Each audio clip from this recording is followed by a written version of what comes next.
Hello everyone, welcome to Pragyan IAS. तो आज discuss करेंगे पार्लियामेंट। और पार्लियामेंट के अंदर भी स्पेशल हम डिस्कस करेंगे लोकसभा को। देखिए, लोकसभा क्यों इम्पोर्टेंट है। लोकसभा जो है वो क्यों इम्पोर्टेंट है। वैसे तो पूरी पार्लियामेंट डिस्कस करनी है, लेकिन पार्लियामेंट की सीरीज में जो सबसे पहला टॉपिक होगा वो होगा हमारा लोकसभा। फिर राज्यसभा और जो प्रेसिडेंट है, राष्ट्रपति है, उसके बाद वो डिस्कस करेंगे। क्योंकि देखिए, अभी इलेक्शन चल रहे हैं लोकसभा के। और जब लोकसभा के इलेक्शन चल रहे हैं तो उससे रिलेटेड कॉन्स्टिट्यूशन के अंदर या पॉलिटी के अंदर लोकसभा अपने आप में एक बहुत बड़ा टॉपिक है। और जब इलेक्शन चल रहे हैं तो ऐसे में क्या है कि जो पेपर सेट करने वाले जो एग्जामिनर है, उनके अंदर कहीं ना कहीं उनकी साइकोलॉजी में ये चीज़ रहती है कि अब लोकसभा चल के इलेक्शन चल रहे हैं। तो ऐसे में कुछ ना कुछ क्वेश्चन लोकसभा से बनने के चांस हो जाते हैं। तो ऐसे में क्या है कि जो लोकसभा है उसको एक बार पूरा हम डिस्कस करेंगे। इसके अलावा हम देखेंगे कि इंडिया के अंदर जो प्राइम मिनिस्टर है, prime minister of India, prime minister of India, उनका सिलेक्शन कैसे होता है, उनका चुनाव कैसे होता है, कैसे भारत इंडिया के अंदर जो है प्राइम मिनिस्टर बनते हैं। तो पूरा प्रोसेस हम देखेंगे। तो चलो डिस्कस करते हैं। आज का टॉपिक हो गया हमारा लोकसभा। तो सबसे पहले बात करते हैं पार्लियामेंट की कि पार्लियामेंट होती क्या है। देखिए, इंडिया के अंदर जो सिस्टम है ना, वो लिया गया है बेसिकली यूके से या ब्रिटेन से। और ब्रिटेन के अंदर बाईकैमरल सिस्टम है। बाईकैमरल सिस्टम है। बाईकैमरल सिस्टम किसको बोलते हैं? बाईकैमरल सिस्टम बोलते हैं कि पार्लियामेंट होगी और पार्लियामेंट के अंदर दो हाउस होंगे, लोअर हाउस और अपर हाउस। देखो, लोअर हाउस बोला जाता है लोकसभा को। किसको? लोकसभा को लोअर हाउस बोला जाता है। और हमारे यहाँ राज्यसभा है, इसको बोला जाता है अपर हाउस। Upper house. तो ये है ब्रिटिश मॉडल। बाई कैमरल जो सिस्टम है इंडिया के अंदर, वो लिया गया है ब्रिटेन से। तो कुल मिला के इंडिया के अंदर जो पार्लियामेंट है, पार्लियामेंट के तीन पार्ट है। तीन पार्ट कौन कौन से हैं? पहला हो गया लोकसभा, दूसरा हो गया राज्यसभा, और तीसरा हो गया प्रेसिडेंट। प्रेसिडेंट इसका पार्ट क्यों है ये भी मैं आपको डिस्कस करेंगे, और ये पूरा डिटेल में मैं आपको बताऊंगा। इसके अलावा हम थोड़ा सा पार्लियामेंट के बारे में जान लेते हैं कि जो अभी हमारी फिलहाल में जो पार्लियामेंट है और जो पुरानी पार्लियामेंट थी उसकी थोड़ी हिस्ट्री एक बार जान लेते हैं। वो एक बार देख लेते हैं उसमें क्या था। देखो, ये है पुरानी पार्लियामेंट की इमेज। और पुरानी पार्लियामेंट जो है, ये इस पार्लियामेंट को बिल्ड किया गया था 1927 में। 1927 में इस पार्लियामेंट को बनवाया गया था। इसमें कुछ इम्पोर्टेंट चीज़ें हैं, जैसे इसका जो आर्किटेक्चर था या जो इसके आर्किटेक्ट थे वो कौन थे, वो इम्पोर्टेंट है, वो आपसे एग्जाम में पूछा जा सकता है। तो जो इसके आर्किटेक्ट थे, दो लोग थे। एक तो थे सर एडविन लुटियंस। आपने सुना होगा, जो नई दिल्ली वाला एरिया है, इंडिया गेट या पार्लियामेंट या आसपास में जितने भी north block, south block, president house, ये सब जो है इसको लुटियंस जोन्स बोला जाता है। क्यों बोला जाता है? क्योंकि सर एडविन लुटियंस और सर हर्बर्ट बेकर ने जो है इसको डिजाइन किया था। हर्बर्ट बेकर ने और सर एडविन लुटियंस ने इसको डिजाइन किया था। और इसमें एक और इम्पोर्टेंट फैक्ट है, वो ये है कि ये इन्फ्लुएंस थी, जो हमारी पुरानी पार्लियामेंट थी, ये इन्फ्लुएंस थी जो 64 योगिनी टेम्पल है मितावली, इससे इन्फ्लुएंस थी ये। वो भी कुछ कुछ इसके आकार के ही है। तो कहीं ना कहीं इन्फ्लुएंस थी, जो 64 योगिनी टेम्पल है मितावली, उससे ये इन्फ्लुएंस थी। अब बात करते हैं कि जो हमारी नई पार्लियामेंट है। अच्छा, ईयर मैंने इसका आपको बता ही दिया, 1927 में ये बन के तैयार हुई थी। अच्छा, अब क्या हुआ कि इंडिया के अंदर लिमिटेशन आगे भी होगा, यानी परिसीमन होगा। और पार्लियामेंट के अंदर लोकसभा और राज्यसभा की सीटें आगे बढ़नी है। तो अभी 2026 तक तो ये बढ़ नहीं रही, 2026 तक तो इतनी है। तो आगे जैसे ही लोकसभा और राज्यसभा की सीट्स बढ़ जाएंगी तो ये पार्लियामेंट पड़ जाएगी छोटी, छोटी पड़ जाएगी। क्योंकि अभी हमारी स्ट्रेंथ है 550 लोकसभा की और 250 है राज्यसभा की। और दूसरी इसके अंदर क्या दिक्कत थी कि लगभग 100 साल पुरानी हो चुकी, 97 साल पुरानी ये हो चुकी है। और एक और इसमें दिक्कत थी कि भूकंप रोधिनी थी। भूकंप रोधिनी थी, तो इसका कोई भरोसा नहीं, कभी ये गिर सकती थी। काफी पुराना स्ट्रक्चर है। तो इसी को देखते हुए गवर्नमेंट एक नया प्रोजेक्ट लेके आई, सेंट्रल विस्टा प्रोजेक्ट। और सेंट्रल विस्टा जो प्रोजेक्ट लेके आई उसके तहत हमारी नई पार्लियामेंट बन के तैयार हुई। नई पार्लियामेंट की इमेज आप देख सकते हैं, ये नई पार्लियामेंट की इमेज है, ये वाली। इसमें भी दो हाउस है, राज्यसभा और लोकसभा। ये लोकसभा की इमेज मैंने आपको दिखा दी, देखिए ये है लोकसभा, लोकसभा है। और इसका इनॉग्रेशन जो है, इसका इनॉग्रेशन किया जा चुका है। और जो न्यू पार्लियामेंट है 19 सितंबर 2023 को इसकी जो पहली जो स्पेशल इसका सेशन है वो भी हो चुका है। तो ये डेट भी आपको ध्यान रखनी है कि 19 सितंबर 2023 को लोकसभा का एक स्पेशल जो है सेशन बुलाया गया था।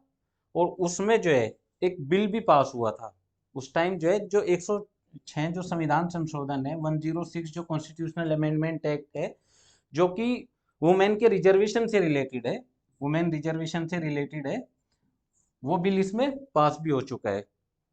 तो ये है हमारी नई पार्लियामेंट। अब इसके बारे में और डिटेल से जान लेते हैं। देखो ये जो है ना, ये जो पुरानी पार्लियामेंट है उसी के पास में इसको बनवाया गया है, ये कोई नई जगह नहीं है। लेकिन क्योंकि आगे लिमिटेशन होना है, सीट्स बढ़नी है लोकसभा की, राज्यसभा की, तो उसी को ध्यान में रखते हुए इसको थोड़ा बड़ा बनाया गया है, थोड़ा मॉडर्न तरीके से बनवाया गया है इसको। और जो टाटा कंपनी है उसने इसका कॉन्ट्रैक्ट जीता था और उसी ने इसका कंस्ट्रक्शन कराया है। आगे देखते हैं इसमें नई पार्लियामेंट के अंदर क्या क्या है। देखो जो हमारी नई पार्लियामेंट है, इसके लिए गवर्नमेंट ने एक प्रोजेक्ट शुरू किया था जिसका नाम था central Vista redevelopment project. Central Vista जो रीडेवलपमेंट प्रोजेक्ट था वो गवर्नमेंट ने लॉन्च किया था। और ये कब लॉन्च किया था? ये किया था 2019 में, गवर्नमेंट ऑफ इंडिया ने इसको लॉन्च किया था। उसके बाद इसमें जो है लोकसभा के लिए 888 सीट्स का हिसाब बनाया गया है। यानी इसमें लोकसभा की 888 जो सीट्स हैं उसकी जो है कैपेसिटी इसके अंदर बनाई गई है। लोकसभा में 888 मेंबर बैठ सकते हैं, लोकसभा जो चैम्बर है। वहीं जो राज्यसभा का जो चैम्बर है उसके अंदर 384 सीट्स बनाई गई है। यानी इन फ्यूचर जब गवर्नमेंट लोकसभा और राज्यसभा की सीट्स बढ़ाएगी तो क्या है कि इस पार्लियामेंट के अंदर, नई पार्लियामेंट के अंदर आसानी से उसके सेशन हो सकते हैं। और इन केस ऐसी कंडीशन हो जाए कि जॉइंट सीटिंग होनी है, जॉइंट सीटिंग तो आपने सुना होगा ना, 108 जो आर्टिकल है कॉन्स्टिट्यूशन का 108, उसके अंदर जॉइंट सीटिंग का जो है प्रोविजन किया गया है। तो जॉइंट सीटिंग की सिचुएशन में जो लोकसभा है, लोकसभा की इतनी कैपेसिटी है कि जो ये 888 सीट्स है ना, इसको भी एक्सटेंड किया जा सकता है। तो 1200 कुछ सीट जो है दोनों हाउस की मिला के अकेले लोकसभा में इसकी सीटिंग हो सकती है ज्वाइंट सेशन की। अच्छा, एक एक चीज और इम्पोर्टेंट है इसमें, ये कह रहा है कि ये जो डिजाइन की गई है नई जो लोकसभा है, जो हमारी नई पार्लियामेंट है, ये डिजाइन की गई है विजय टेम्पल ऑफ विदिशा। विदिशा कहाँ है? एमपी के अंदर। जो विदिशा के जो विजय टेम्पल है, विजय टेम्पल विदिशा, उसी को ध्यान में रखते हुए इसको डिजाइन किया गया है विदिशा, एमपी के अंदर। उसी का जो स्ट्रक्चर है उसी के अकॉर्डिंग इसको डिजाइन किया गया है। आगे और देखते हैं इसमें क्या किया गया है। इसके अंदर तीन जो है प्रवेश द्वार है, यानी तीन गेट इसके अंदर है, तीन इसके अंदर गेट है, 3 एंट्री पॉइंट है इसके अंदर। तीन एंट्रेंस जो है उनका नाम दिया गया है, वो आपको ध्यान रखने हैं। ये कुछ चीजें जो मैं आपको बता रहा हूँ ना कि सेंट्रल विस्टा जो रिडेवलपमेंट प्रोजेक्ट था, ये आपको ध्यान रखना है, ये पूछा जा सकता है। लोकसभा के अंदर 888 सीट्स हैं, राज्यसभा के अंदर 384 सीट्स हैं। और जो विजय टेम्पल ऑफ विदिशा है, इससे इसका जो डिजाइन है ये इसके सिमिलर है, डिजाइन जो है इसका सिमिलर है किसके? विजय टेम्पल के। और 3 एंट्रेंस है इसके, इन तीनों एंट्रेंस के नाम भी आपको पता होना चाहिए। इनके क्या क्या नाम है? पहला है ज्ञान द्वार, दूसरे का नाम है शक्ति द्वार, ज्ञान द्वार, शक्ति द्वार और कर्म द्वार। तीन गेट है इसके अंदर, तीन एंट्रेंस पॉइंट है, ज्ञान द्वार, शक्ति द्वार और कर्म द्वार। और इन तीन गेट के अलावा जो तीन प्रवेश द्वार है, इसके अलावा 6 संरक्षक प्रतिमाएं हैं। यानी जो 6 जो गार्जियन स्टेचू है वो इसके अंदर बनी हुई है। वो कौन कौन सी है वो देख लेते हैं। तो इसमें एक है गज, अश्व, गरुड़, मकर, शार्दुल और हंसा। कुल मिला के 6 इसमें जो है प्रतिमाएं स्थापित की गई है। आगे देखते हैं और इसके अंदर क्या चेंज किया गया है। इसका जो इनॉग्रेशन है वो किया गया था prime minister of India Shri Narendra Modi द्वारा जो है, नरेंद्र मोदी जी द्वारा जो है इसका इनॉग्रेशन कब किया गया था? ये किया गया था 28 मई 2023 को। 28 मई 2023 को जो पार्लियामेंट की नई बिल्डिंग है इसको इनॉग्रेट किया गया था।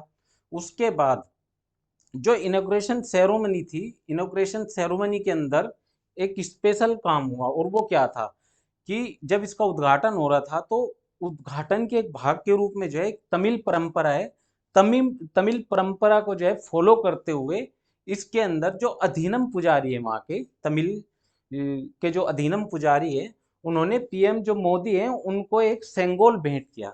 एक क्या भेंट किया? सेंगोल। सेंगोल सेंगोल भेंट किया। और इस सेंगोल को जो नई पार्लियामेंट है, नई पार्लियामेंट के अंदर भी जो लोकसभा स्पीकर की जो चेयर है उसके पास में इसको, उनकी चेयर के पास इसको स्थापित किया गया। देखो ये सेंगोल की इमेज है। अभी मैं आपको इसकी हिस्ट्री बताऊंगा।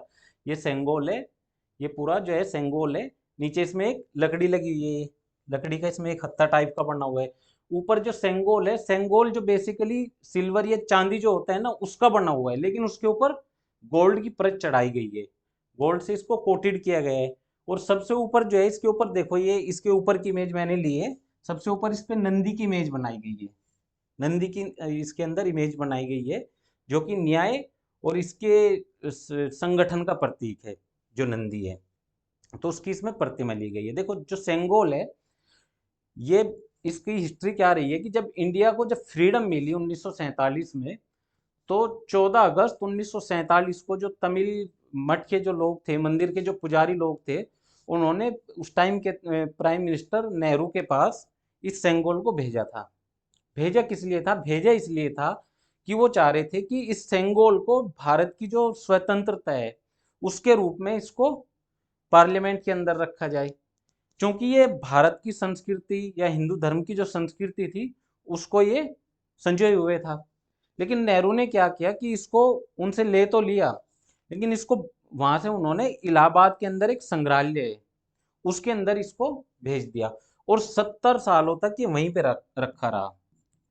इलाहाबाद के अंदर, इलाहाबाद के अंदर जो है 70 सालों तक ये रखा रहा।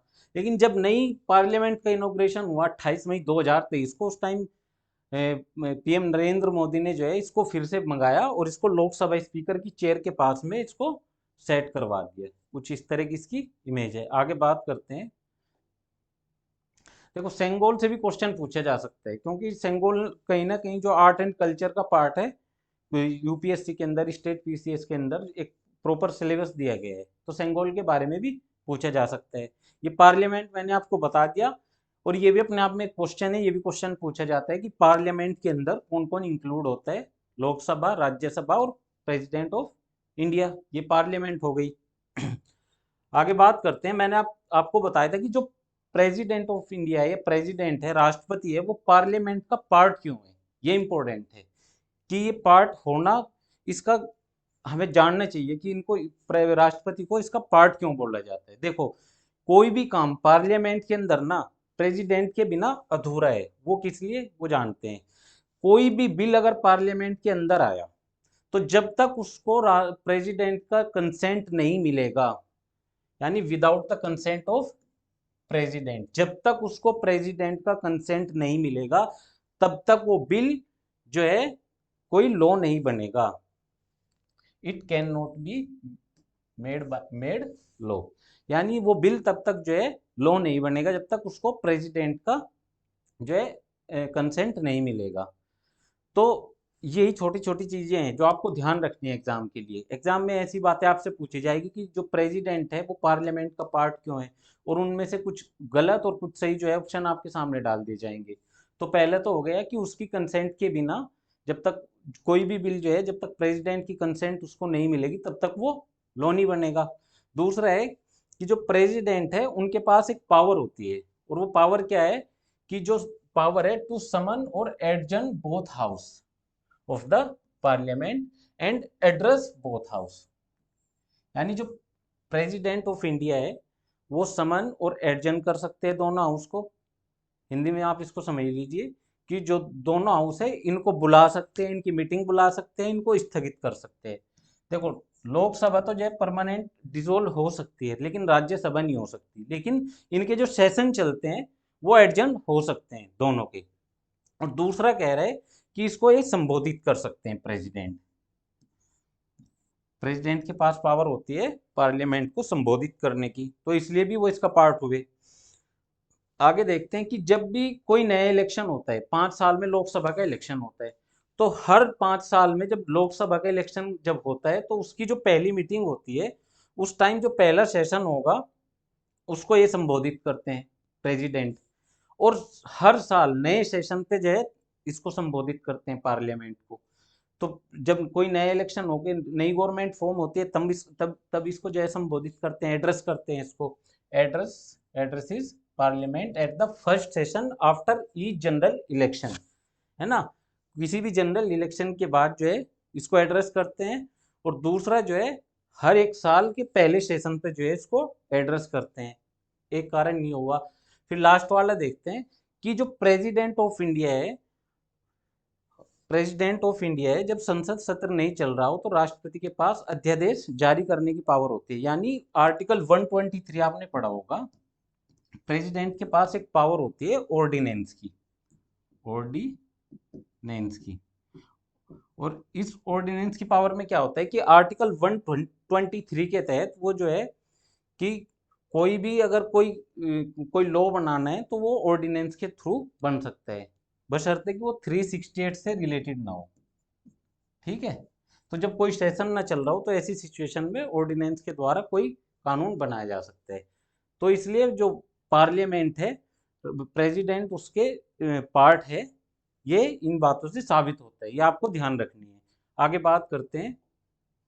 अब लोकसभा के बारे में स्पेशल बात करेंगे आज हम कि लोकसभा है क्या बेसिकली इंडिया के अंदर। देखिए, अभी जो लोकसभा है, करंट जो हमारी लोकसभा है, इसके बारे में बात की गई है आर्टिकल 81 में। कॉन्स्टिट्यूशन के अंदर आर्टिकल 81 दिया गया है। और आर्टिकल 81 में बात की गई है कि जो लोकसभा है, लोकसभा के अंदर जो मेंबर है वो 550 से ज्यादा नहीं हो सकते। ये लाइन लिखी है आर्टिकल 81 में, the total membership shall not be exceed 550, यानी 550 से ज्यादा जो है इसके अंदर मेंबर नहीं हो सकते। ये लिखा है 530 प्लस 20। तो इसका मतलब क्या हुआ, यानी जो 530 मेंबर है, 530 मेंबर तो चुने जाएंगे पूरा जो भारत है, इंडिया है, इंडिया के सभी स्टेट के अंदर से। ठीक है। और बाकी जो यूटीज हैं, यूटीज के अंदर भी विधानसभा है ना। कुछ यूटीज के अंदर विधानसभा है और कुछ कुछ के अंदर नहीं है। तो ऐसे में जो यूटीज है, यूटीज के अंदर से भी जो है 20 सीट का प्रोविजन किया जाएगा लोकसभा के लिए। ये मेंशन है आर्टिकल 81 में। लेकिन ये यहाँ पे क्या लिखा है कि 550 से ज्यादा नहीं होनी चाहिए। इसका मतलब ये है कि 550 से कम हो सकती है। तो अभी जो सिचुएशन है वो ये है कि अभी जो लोकसभा के अंदर सीट्स हैं वो है 543, 543। और इन्हीं 543 सीट्स के लिए भी लोकसभा के इलेक्शन चल रहे हैं।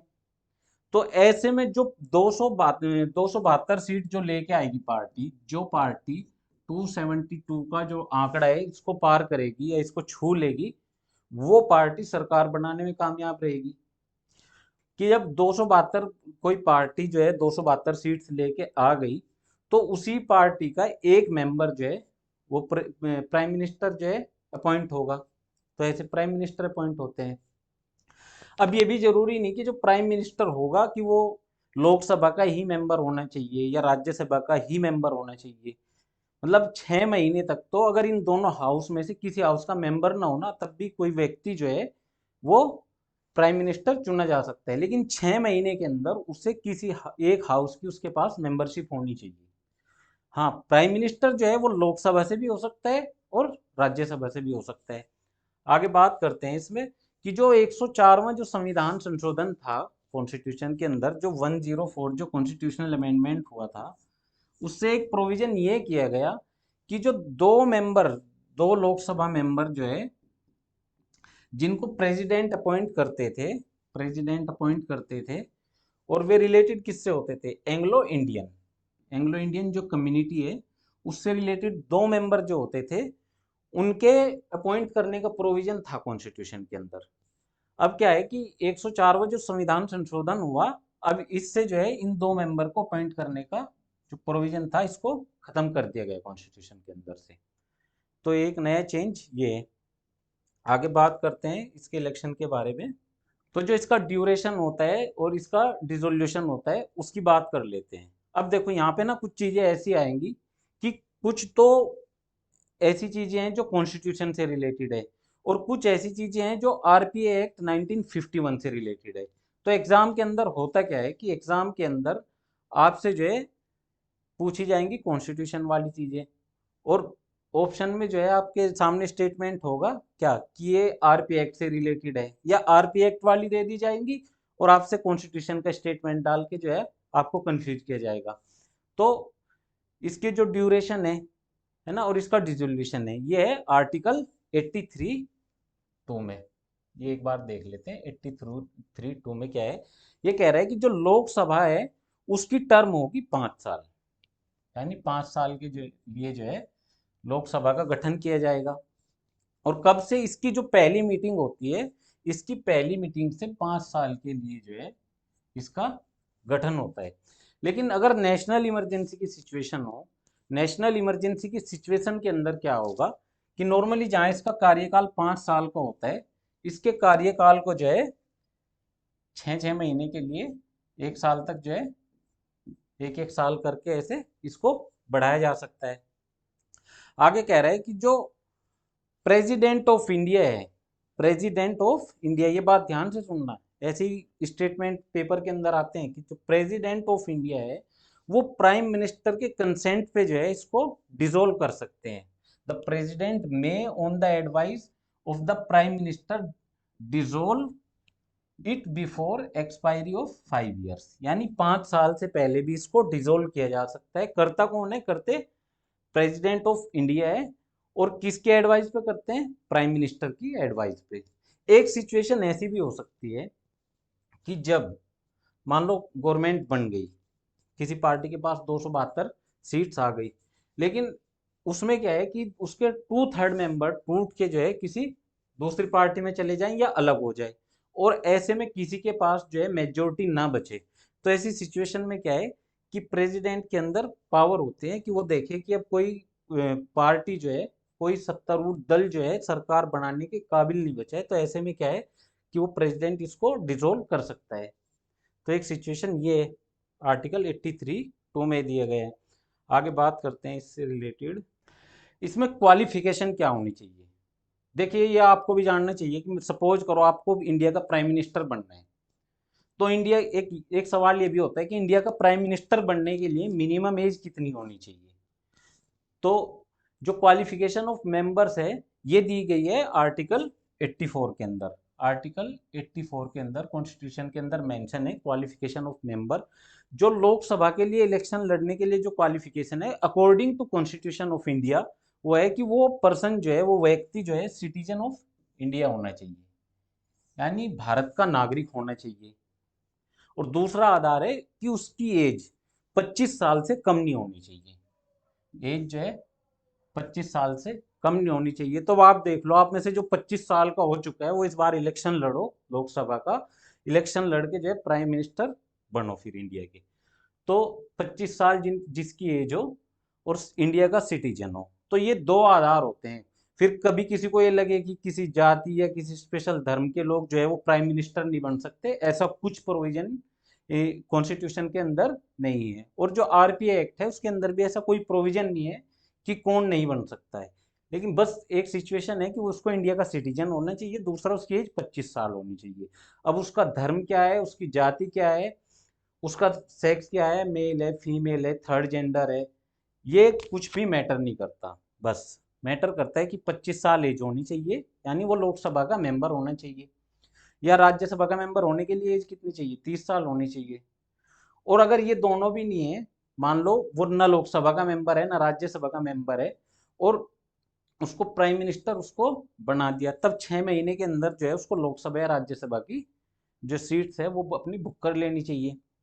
आगे बात करते हैं जो आरपीए एक्ट है 1951 का, रिप्रेजेंटेशन ऑफ पीपल एक्ट 1951, इसकी बात कर लेते हैं कि इसमें क्या दिया गया है।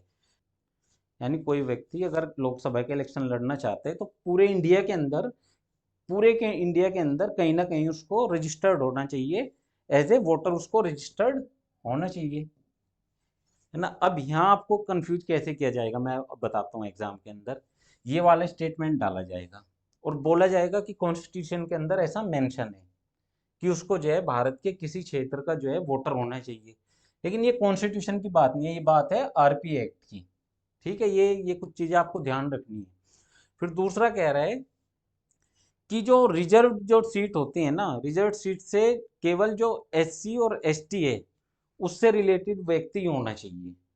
ये आरपी एक्ट के अंदर ये बात लिखी हुई है कि रिजर्व सीट्स, क्योंकि लोकसभा के अंदर जो है, लोकसभा के अंदर रिजर्वेशन दिया गया है एससी और एसटी को। ठीक है, तो जिस सीट जो सीट ये घोषित हो जाए कि ये एससी एसटी के लिए है इस बार, तो उस पे क्या है कि उस पे एससी या एसटी मेंबर ही होना चाहिए, ये ध्यान रखिए आप। आगे बात करते हैं डिस्क्वालिफिकेशन के बारे में, बात करते हैं कि जो डिस्क्वालिफिकेशन होती है उसके क्या क्या आधार होते हैं, उसके क्या क्या बेस हो सकते हैं। तो ये मेंशन है आर्टिकल 1021 के अंदर, आर्टिकल 102(1) के अंदर ये मेंशन है कि किस किस आधार पे कोई व्यक्ति लोकसभा का जो मेंबर है उससे डिस्क्वालीफाई हो सकता है। तो इसमें जो पहला आधार है वो है profit under the government of India, office of profit. सबसे पहला आधार हुआ ऑफिस ऑफ प्रॉफिट। यानी ये कह रहा है कि मतलब गवर्नमेंट जो है ना, ये कह रहे हैं संसद द्वारा कानून द्वारा घोषित पद के अलावा भारत सरकार या किसी राज्य के अधीन लाभ का कोई पद धारण करना। अगर वो कोई लाभ का पद धारण करता है, ऑफिस ऑफ प्रॉफिट पे वो है, तब वो डिस्क्वालीफाई हो सकता है। एक तो आधार ये हो गया।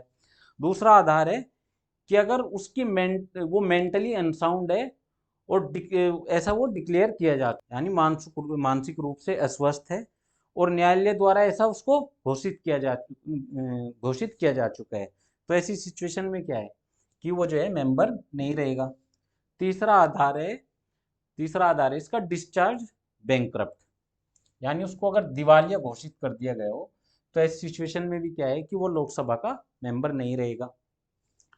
फिर आगे बात कर रहा है कि अगर उसने किसी अदर कंट्रीज की जो है उसने सिटीजनशिप ले ली, तो अगर मान लो कोई इंडियन है और वो किसी दूसरे कंट्री का सिटीजन बन जाता है, तो ऐसा जो सिटीजनशिप वाले जो आर्टिकल है जब आप वो पढ़ोगे ना पार्ट 2, तो वही मेंशन है कि अगर कोई भारतीय दूसरे देश की सिटीजनशिप ले लेता है, वहाँ की नागरिकता ले लेता है, तो ऑटोमेटिक उसकी जो भारतीय जो सिटीजनशिप है, इंडियन सिटीजनशिप है, वो ऑटोमेटिक उसकी खत्म हो जाती है।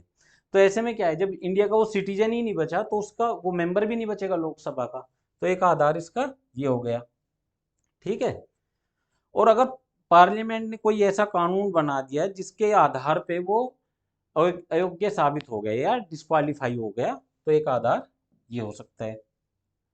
अब आगे बात करते हैं आर्टिकल 102 और इसका सब पार्ट है 2। इसमें क्या मेंशन है, अब इसमें बात कर रहा है एंटी डिफेक्शन लॉ के बारे में। देखो 102 का दो पार्ट जो है, दो है, इसमें बात कर रहा है एंटी डिफेक्शन लॉ के बारे में। और एंटी डिफेक्शन लॉ जो है ये मैंने आपको कई बार आपको बताया है। इसके लिए कॉन्स्टिट्यूशन के अंदर शेड्यूल जो 10 है वो ऐड की गई है 1985 में। 1985 के अंदर जो 52वां जो कॉन्स्टिट्यूशनल अमेंडमेंट हुआ था उससे जो है शेड्यूल 10 को ऐड किया गया था और इसके अंदर बात की गई है एंटी डिफेक्शन लॉ की। तो आर्टिकल 102 का जो पार्ट 2 है उसके अंदर बात की गई है कि कोई व्यक्ति संसद के किसी भी सदन, यानी दोनों हाउस के बारे में बात कर रहे हैं, किसी भी सदन का जो है किसी भी हाउस का मेंबर होने के लिए डिस्क्वालीफाई हो जाएगा अगर उसने जो है डिस्क्वालीफाई हो जाएगा अगर वो शेड्यूल 10 के तहत जो है वो अयोग्य उसको घोषित कर दिया जाता है। ये आधार भी मैं आपको बताऊंगा कि शेड्यूल 10 के तहत या एंटी डिफेक्शन लॉ के तहत कौन कौन से आधार होते हैं जिस पे जो है उसको डिस्क्वालीफाई किया जा सकता है, वो भी मैं आपको बताऊंगा, वो भी एग्जाम में पूछ लिए जाते हैं।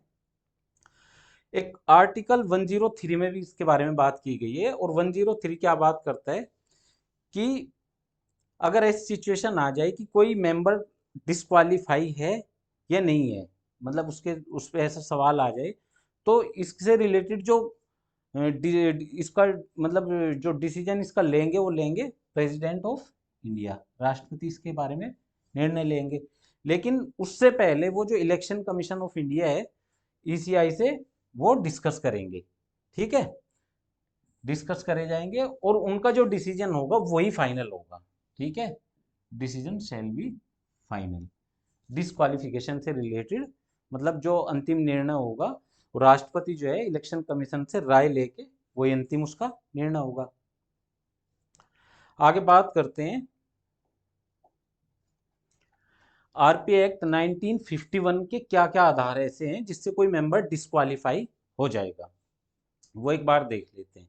देखो, आरपी एक्ट के अंदर बहुत सारे आधार हैं जिसके आधार पे कोई मेंबर जो है डिस्क्वालीफाई हो सकता है, लेकिन कॉन्स्टिट्यूशन के अंदर कम आधार है ऐसे। तो आपको क्या करना है, जो कॉन्स्टिट्यूशन के अंदर article 1021, article 1022 anti defection law, article 103 जो मैंने भी आपको बताया कि प्रेसिडेंट जो है उस पर डिसाइड करेंगे कि वो डिस्क्वालीफाई होगा कि नहीं होगा, इलेक्शन कमीशन से जो है राय लेंगे, और एंटी डिफेक्शन लॉ शेड्यूल 10 जो है, इनको आप ध्यान रखना है। बाकी इसके अलावा जितने भी आधार हैं वो सब आरपी एक्ट से रिलेटेड है, ठीक है। तो क्योंकि आरपी एक्ट के अंदर बहुत सारे इसके आधार हो सकते हैं और हैं भी, तो इनको याद करने के बजाय आप याद कर लेना कि कौन कौन से आधार जो है कॉन्स्टिट्यूशन के अंदर है डिस्क्वालीफाई होने के, वो आप याद रखना। बाकी इसके अलावा जो भी आए एग्जाम में तो कॉमन सेंस लगाना, अच्छा हाँ ये आधार बन सकता है तो ये आरपी एक्ट के द्वारा होगा, ये आपको ध्यान रखना है। तो आरपी एक्ट की बात कर लेते हैं 1951 के तहत कि कौन कौन से वो आधार हैं जिनके आधार पे कोई व्यक्ति जो है डिस्क्वालीफाई हो सकता है पार्लियामेंट के अंदर से। अगर इलेक्शन के अंदर उसने कोई फ्रॉड कर दिया, यानी found guilty of the certain electoral offences और करप्ट प्रैक्टिसेस, यानी अगर वो किसी भ्रष्टाचार के अंदर दोषी पाया जाता है या चुनाव से रिलेटेड कोई अपराध उसने किया है, तो एक आधार तो ये हो गया, ठीक है, पहला आधार तो ये हो गया। और दूसरा आधार है कि अगर किसी व्यक्ति को, किसी पर्सन को जो है, जो लोकसभा या राज्यसभा का मेंबर है, अगर उसको 2 साल की सजा हो जाए, कितने साल की, अगर 2 साल की उसको सजा हो गई है ना, यानी 2 साल की उसको सजा हो गई और वो जेल चला गया, तब भी क्या है कि उसकी मेंबरशिप नहीं बचेगी, ठीक है। जैसे अभी क्या हुआ था कि जो राहुल गांधी थे, राहुल गांधी की जो है मेंबरशिप चली गई थी, ठीक है, उनको क्या है 2 साल की उनको सजा दे दी गई थी। हालांकि वो बाद में सुप्रीम कोर्ट गए और सुप्रीम कोर्ट ने उसको रिवील किया फिर से, ठीक है। फिर तीसरा उसका एक आधार बनता है कि अगर जैसे इलेक्शन अब चल रहे हैं, तो इलेक्शन के टाइम पे क्या है कि हर कैंडिडेट को अपना जो है, जो उसकी इनकम है, इनकम की पूरी detail election commission of India को देनी पड़ती है। और अगर वो इलेक्शन जीत गया तब क्या है कि और कुछ details election commission of India को भेजनी होती है। तो अगर उसने टाइम, एक निश्चित टाइम होता है, उस निश्चित टाइम के अंदर, लिमिटेड टाइम के अंदर अगर उसने इससे रिलेटेड, अपने अकाउंट से रिलेटेड, यानी कह रहे हैं non submission of account of election expenditure, यानी चुनावी जो खर्चे हैं उससे रिलेटेड अगर रिपोर्ट उसने इलेक्शन कमीशन को एक लिमिटेड टाइम में नहीं दी, रिक्वायर्ड टाइम में नहीं दी, तब भी क्या है कि वो, उसकी मेंबरशिप जा सकती है। और जो लास्ट है वो है, अगर कोई व्यक्ति जो है सरकारी ठेकों में, यानी जो गवर्नमेंट जो कॉन्ट्रैक्ट जो निकालती है उसके अंदर वो ठेका ले रहा है ना, या किसी कार्य या सेवा में रहते हुए जो है इलेक्शन जीत जाता है, या इलेक्शन जीतने के बाद किसी सरकार के जो कॉन्ट्रैक्ट होते हैं उसमें हिस्सेदारी उसकी है, तो ऐसे में भी उसकी मेंबरशिप जा सकती है। तो ये आरपी एक्ट के कुछ प्रोविजन हो गए। आगे भी और देखते हैं इसमें और क्या क्या है। आगे और दे रहे हैं कि अगर वो मान लो कोई एमपी है और वो किसी ऐसी गवर्नमेंट की कंपनी में जिसमें गवर्नमेंट की हिस्सेदारी 25% है, जहां गवर्नमेंट की हिस्सेदारी कम से कम 25% है, और उस किसी कंपनी में वो किसी लाभ के पद को धारण करता है, ऑफिस ऑफ प्रॉफिट है, उसके अंदर वो है, यानी डायरेक्टली या इनडायरेक्टली वो इन्वॉल्व है उस कंपनी के अंदर, उसके शेयर हैं या उसकी वाइफ के शेयर है या उसके बच्चों के शेयर है। तो ऐसे में क्या है, ऐसे में भी उसकी मेंबरशिप जा सकती है। तो एक आधार ये हो गया। अगला है कि अगर किसी व्यक्ति पे जो है भ्रष्टाचार के आरोप हो या उसने स्टेट के साथ कोई विश्वासघात किया हो, तो एक आधार ये हो सकता है कि उसको जो है सर्विस से टर्मिनेट किया जा सकता है। डिसलॉयल्टी का एक आधार डिसलॉयल्टी हो गया। ठीक है। और इसके बाद देख लेते हैं कि अगर वो मतलब रिश्वतखोरी का उस पर आरोप है, ब्राइब्स अगर वो लेता है, ब्राइबरी का वो के रूप में अगर वो गिल्टी पाया जाता है, तब भी उसकी मेंबरशिप जा सकती है। और अगर वो कुछ ऐसे प्रोपेगेंडा या practice of social crimes like untouchability, ये आप ध्यान से सुन लेना, अगर इन फ्यूचर आपको भी जो है लोकसभा का मेंबर बनना है या पार्लियामेंट का जो है मेंबर बनना है, तो इन चीज़ों को ध्यान रखना है। पहला है अनटचेबिलिटी। अनटचेबिलिटी मेंशन है किस आर्टिकल में, आर्टिकल 17 फंडामेंटल राइट्स। यानी किसी SC ST व्यक्ति के साथ में जो है तुम अगर उसकी जाति के आधार पे कोई भेदभाव करते हो या उसके साथ कोई जाति सूचक वर्ड बोल के उसको मतलब आप छेड़ते हो, तो ये अनटचेबिलिटी के अंदर आ गया। ठीक है। अगर कोई व्यक्ति अगर अनटचेबिलिटी का दोषी पाया जाता है, डावरी का या दहेज का दोषी पाया जाता है, यानी दहेज मांगता है, ठीक है, तो अब ध्यान रखना है आपको, मतलब जब आप शादी करो तो इस चीज का ध्यान रखना है कि दहेज नहीं मांगना है, वरना कल केस चल जाएगा तो फिर अगर आप MP बन गए तो आप डिस्क्वालीफाई हो सकते हैं। डावरी। और तीसरा है सती। सती प्रथा के बारे में आपने सुना है। अगर इन चीजों को कोई प्रमोट कर रहा है तो उसका एक आधार बन जाएगा उसकी डिस्क्वालिफिकेशन का। तो आपको अलर्ट रहना है। ठीक है। ये गलत काम नहीं करने हैं। आगे बात करते हैं। अब बात करते हैं जो एंटी डिफेक्शन लॉ है 1985 का, उसकी बात कर लेते हैं। Under the anti defection act 1985, ठीक है, शेड्यूल 10, उसके आधार पे हम बात करेंगे कि कौन कौन से ऐसे मतलब कार्य हो सकते हैं जिससे जो है कोई व्यक्ति जो है वो डिस्क्वालीफाई हो सकता है या वो मेंबर नहीं रहेगा। तो वो आधार देख लेते हैं, और ये आपको एक एक पता होने चाहिए, ये है भी बड़े इसे। ये चीज़ें मैंने इतनी इसलिए लिख दी डिटेल में कि आप भी क्या है कि इसको एक बार रिवाइज कर लेना। हालांकि जो इसमें जो मेन इसका जो क्रक्स है ना, इसकी जो पूरी मलाई है वो निकाल के मैं आपको दे दूंगा, वो मैं पूरा डिटेल में बताने से अच्छा है कि वो मैं आपको कम से कम शब्दों में आपको बता दूंगा। देखो, कोई मेंबर है और वो किसी पॉलिटिकल पार्टी को या अपनी मेंबरशिप को अपनी स्वेच्छा से छोड़ देता है, ठीक है, यानी वॉलेंटरली वो अगर छोड़ देता है अपनी सदस्यता को, तो तब क्या है कि तब उसकी मेंबरशिप चली जाएगी। यानी अपनी खुशी से कोई चाह रहा है कि बस मैंने इलेक्शन लड़ा था, मैं जीत गया, लेकिन अब आगे मेरी जो है पॉलिटिक्स में मेरा इंटरेस्ट नहीं है, या कोई बीमारी है या कोई रीजन है, पर्सनल रीजन है ना, तो वो क्या है कि वो पॉलिटिक्स या अपनी मेंबरशिप को त्याग सकता है। एक आधार तो ये हो गया। तो ये आधार है किसके, एंटी डिफेक्शन एक्ट के। तो अपनी स्वेच्छा से अगर कोई छोड़ रहा है तब उसकी मेंबरशिप नहीं बचेगी।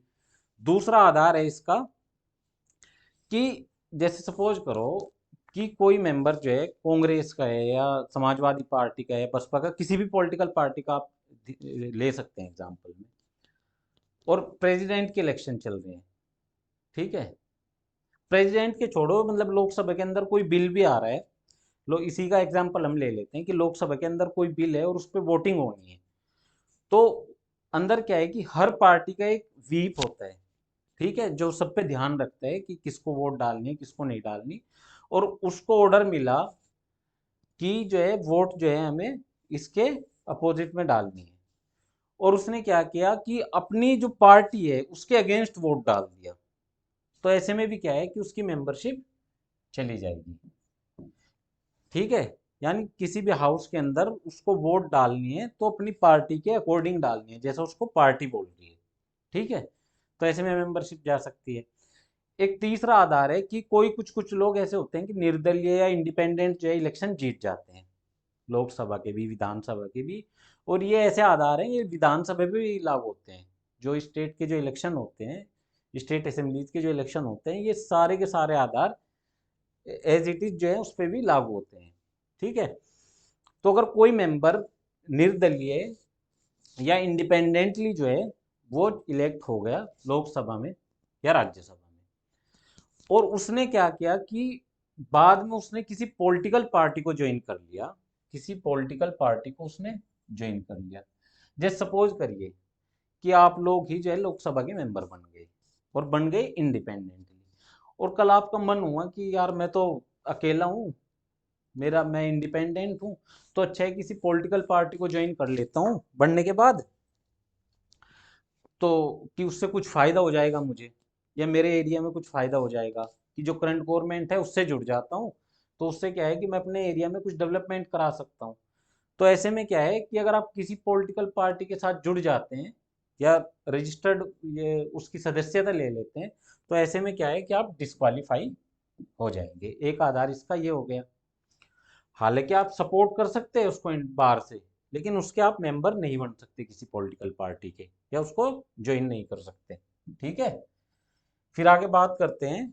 ये हो गया हमारा कि स्वतंत्र रूप से जो है इंडिपेंडेंटली वाला हो गया। आगे बात करते हैं कि जैसे जो 12 मेंबर है राज्यसभा के अंदर, या जो एंग्लो इंडियन भी थे पहले, अब तो एंग्लो इंडियन वाला खत्म कर दिया गया।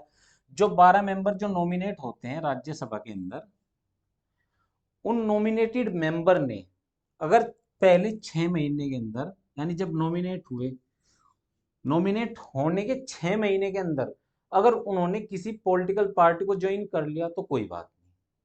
ठीक, अगर 6 महीने के बाद उन्होंने कोई पॉलिटिकल पार्टी ज्वाइन की तो क्या है, तब भी ऐसी सिचुएशन में उनकी मेंबरशिप चली जाएगी। ठीक है, तो अगर फ्यूचर में आपको ऐसा कभी मौका मिले, या तो पहले 6 महीने के अंदर जो है आप किसी पॉलिटिकल पार्टी को ज्वाइन कर लो, अदरवाइज 6 महीने के बाद आप ज्वाइन करोगे तो आप फिर मेंबर नहीं बचोगे, आप डिस्क्वालीफाई हो जाओगे।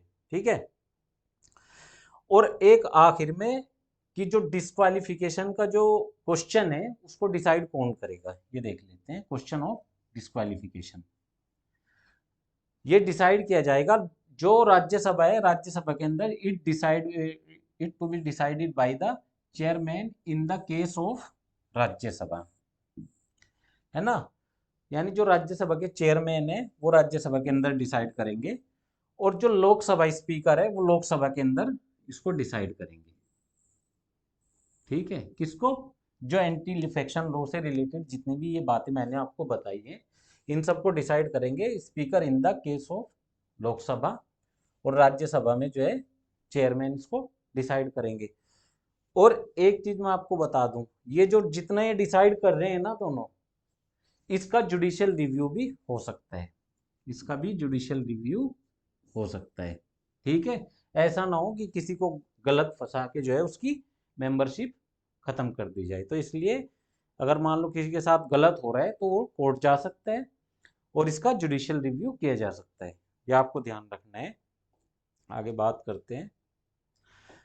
एक सिचुएशन ऐसी आती है कि आपने सुना होगा कि 2014 में जैसे हमारे प्राइम मिनिस्टर हैं, उन्होंने 2 जगह से इलेक्शन लड़ा था। उन्होंने वाराणसी से भी इलेक्शन लड़ा था, और दूसरा उन्होंने गुजरात से, वडोदरा से भी इलेक्शन लड़ा था। गुजरात से भी उन्होंने लोकसभा का इलेक्शन लड़ा था। और ऐसे ही जो राहुल गांधी थे, उन्होंने क्या किया 2019 में, उन्होंने जो है वायनाड वायनाड से भी इलेक्शन लड़ा था, केरला से, और अमेठी से भी इलेक्शन लड़ा था उन्होंने, यूपी से। 2 जगह से उन्होंने इलेक्शन लड़ा। तो ऐसी सिचुएशन हो सकती है कि कोई व्यक्ति 2 जगह से इलेक्शन जीत जाए, यानी दो जगह से वो मेंबर बन जाए, या दोनों हाउस का मेंबर बन जाए। ठीक है, एक तो हो गया कि प्लेस ले सकते हैं आप कि 2 जगह से मेंबर बन जाए। ठीक है, या 2 कॉन्स्टिट्यूएंसी से मेंबर बन जाए। ठीक है, दूसरा हो सकता है कि 2 हाउस का मेंबर बन जाए वो, जैसे राज्यसभा का और लोकसभा का मेंबर बन जाए। और तीसरा आधार हुआ कि वो स्टेट लेजिस्लेटिव जो असेंबली होती है, या विधायक जिसको बोलते हैं हम भाषा में, कि वो विधायक भी बन गया, एक तो विधायक बन गया, एमएलए बन गया, एमएलसी बन गया, और दूसरा वो एमपी बन गया। ठीक है, एमएलए या एमएलसी, ठीक, और दूसरा वो बन गया एमपी। तो ये 3 सिचुएशन है, ठीक है, डबल मेंबरशिप में। कौन सी? कोई व्यक्ति 2 जगह से जो है लोकसभा का सदस्य चुना जाता है, या कोई व्यक्ति राज्यसभा का मेंबर बन गया और लोकसभा का मेंबर बन गया, या कोई व्यक्ति जो है एमपी और एमएलए एक साथ इलेक्ट हो गया। तो ऐसी सिचुएशन में क्या क्या हो सकता है उसके साथ, उस पर डिस्कस करते हैं। तो इसमें पहली सिचुएशन है कि अगर कोई व्यक्ति दोनों हाउस के लिए जो है इलेक्ट हो गया, ठीक है, इलेक्टेड टू बोथ हाउस, तो ऐसी सिचुएशन में क्या होता है कि उसमें चॉइस होती है, और वो चॉइस बतानी होती है इलेक्शन कमीशन ऑफ इंडिया को। और कितने दिन के अंदर? 10 दिन के अंदर बतानी होती है कि मैं जो है, जो व्यक्ति इलेक्ट होता है उसको बोल बताना पड़ेगा, एक उसको जो है लेटर लिखना होता है बाकायदे। 10 दिन के अंदर, उसका टाइम पीरियड कितना है? 10 दिन। और 10 दिन के अंदर उसको बताना पड़ेगा कि मैं इस हाउस का मेंबर रहना चाहता हूँ। अदरवाइज होगा क्या कि the Rajya Sabha seat will become vacant, ठीक है। इस सिचुएशन में कोई राज्यसभा, यानी राज्यसभा से और लोकसभा से चुन लिया गया, ठीक है, और 10 दिन के अंदर उसने नहीं बताया, तो ऐसे में क्या है कि जो उसकी राज्यसभा वाली सीट है वो खत्म हो जाएगी। तो पहला आधार तो ये हो गया डिस्क्वालिफिकेशन का। और ये सारे डबल मेंबरशिप से रिलेटेड जितने भी आधार है, बस डुअलशिप मेंबरशिप आपको ध्यान रखनी है, डबल मेंबरशिप से रिलेटेड जितने भी आधार हैं ये आरपी एक्ट 1951 के आधार है, ठीक है। ये आपको ध्यान रखना है। 3 बातें जो मैंने आपको बताई ना इलेक्टेड होने की, कि दोनों हाउस, 2 कॉन्स्टिट्यूएंसी, और स्टेट असेंबली और पार्लियामेंट, ठीक।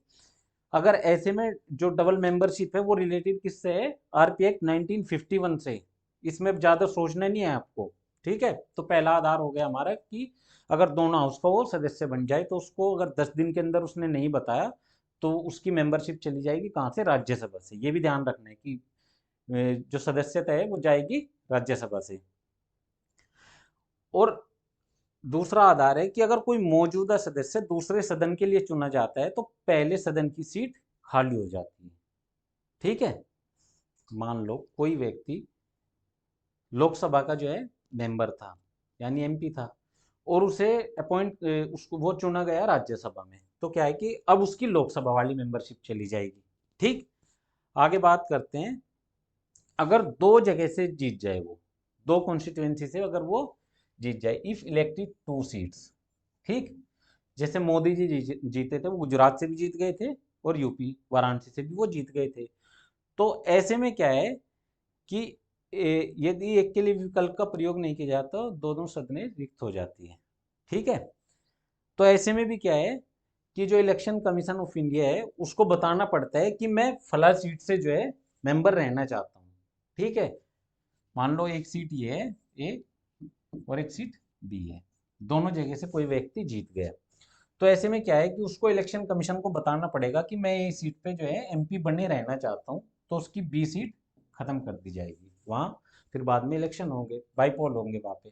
लेकिन अगर वो नहीं बताता, ये सिचुएशन आप समझिए कि दोनों सीट पे अगर इलेक्ट हो गया और ऐसे में अगर वो नहीं बताता, तो फिर क्या है, उसकी दोनों सीट्स जो है उसकी वैकेंट हो जाएंगी, दोनों जगह से ही वो मेंबर नहीं बचेगा, ठीक है। तो ये एक टाइम पीरियड के अंदर ये भी बताना होता है कि अगर कोई व्यक्ति जो है वो पार्लियामेंट का मेंबर भी बन गया और वो जो स्टेट असेंबली है उसका मेंबर भी बन गया, तो तब टाइम पीरियड है 14 दिन का, ठीक है। 14 दिन के अंदर उसको बताना पड़ेगा कि वो, या देखो, आपने नॉर्मली क्या है कि कोई अगर विधायक है, एमएलए है, तो वो एमपी का इलेक्शन लड़ता है। ये कम होता है कि कोई एमपी है अपनी एमपी की मेंबरशिप छोड़ के जो है एमएलए का इलेक्शन लड़ेगा। नॉर्मली क्या होता है कि जो एमएलए होता है वही एमपी का इलेक्शन लड़ता है, क्योंकि हर किसी को बड़ा पद चाहिए। तो इस सिचुएशन में क्या है कि अगर वो 14 दिन के अंदर ये नहीं बताता कि उसको member MP, as a MP रहना है या एज ए एमएलए रहना है, तो ऐसे में क्या है कि जो वो एमपी सिलेक्ट हुआ है ना, या ऐसी सिचुएशन है कि वो एमपी एमएलए दोनों सिलेक्ट हो गया, तो ऐसे में क्या है कि अगर 14 दिन के अंदर उसने इलेक्शन कमीशन को नहीं बताया, तो उसकी जो एमपी वाली सीट है मेंबर ऑफ पार्लियामेंट वो खत्म हो जाएगी, बस ये मेंबरशिप उसकी खत्म हो जाएगी, फिर से वापस वो एमएलए बना रह जाएगा। एक आधार ये है। आगे बात करते हैं। अब बात करते हैं कि अगर वो रिजाइन कर दे, कोई व्यक्ति अगर अपनी इच्छा से प्रेसिडेंट को लेटर लिख के रिजाइन कर दे। मतलब कोई व्यक्ति अगर जो पीठासीन अधिकारी है उसको अगर पत्र लिख के रिजाइन कर दे, पीठासीन अधिकारी को अगर पत्र लिख के अगर कोई रिजाइन कर दे तो एक आधार ये होता है। ठीक है, और एक आधार और है, ये एग्जाम में आपसे पूछा जाएगा। अगर वो एब्सेंट है कितने दिन तक, हाउस को बिना बताए या लोकसभा स्पीकर को, जैसे लोकसभा मेंबर है, अगर वो लोकसभा स्पीकर को बिना बताए 60 दिन लगातार, कितने दिन, 60 दिन लगातार अगर वो एब्सेंट रह जाए ना, तब भी उसकी मेंबरशिप जा सकती है। ठीक है, और कुछ अदर मामले हैं वो देख लेते हैं। If the election is declared void by the court, अगर इलेक्शन जो है कोर्ट द्वारा शून्य घोषित कर दिया जाए। If thrown out the house, अगर उसे हाउस से निकाल दिया जाए। ठीक है, if elected to the post of president, अगर वो इंडिया का प्रेसिडेंट बन जाए। देखो कोई व्यक्ति जो प्रेसिडेंट बनता है इंडिया का, वो राज्यसभा या लोकसभा का मेंबर नहीं हो सकता। इसलिए अगर कोई व्यक्ति जो राज्यसभा या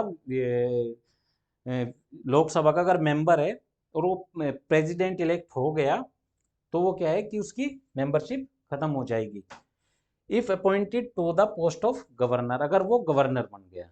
ठीक है, तो ये कुछ आधार हैं जिन पे जो है मेंबरशिप खत्म होती है, डिस्क्वालीफाई होता है, या उसकी जो मेंबरशिप है वो किस किस आधार पे जा सकती है। आगे बात करते हैं।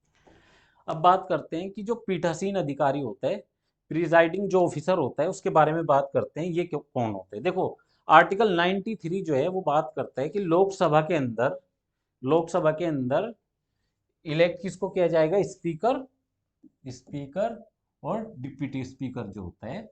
और इसके लिए आर्टिकल है 93, आर्टिकल भी आपको ध्यान रखना है। और डिप्टी स्पीकर और जो डिप्टी स्पीकर है, ये इनका चुनाव होगा लोकसभा के अंदर। ठीक है, अगर मान लो ऐसी सिचुएशन आ गई कि जो लोकसभा स्पीकर है वो नहीं है, तो ऐसे में क्या है, मतलब लोकसभा स्पीकर भी नहीं है और डिप्टी स्पीकर भी नहीं है, यानी स्पीकर और deputy speaker become vacant, the house will elect another member for the same. ठीक है, उनका काम करने के लिए एक तीसरा अलग से एक और मेंबर चुना जाएगा अगर ये दोनों सीट खाली हैं। ठीक, ये मेंशन है कहाँ? आर्टिकल 93 में। जो लोकसभा का स्पीकर होता है वो प्रिजाइडिंग ऑफिसर होता है।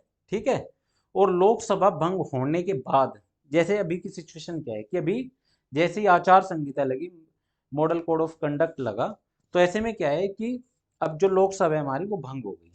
ठीक है, उसका विघटन हो गया।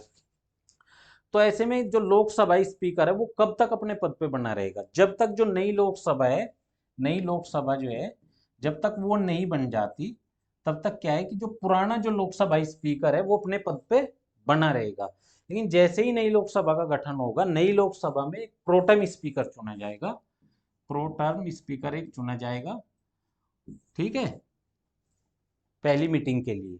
फिर वो प्रोटर्म स्पीकर जो है इलेक्शन कराता है लोकसभा स्पीकर के लिए और डिप्टी स्पीकर के लिए।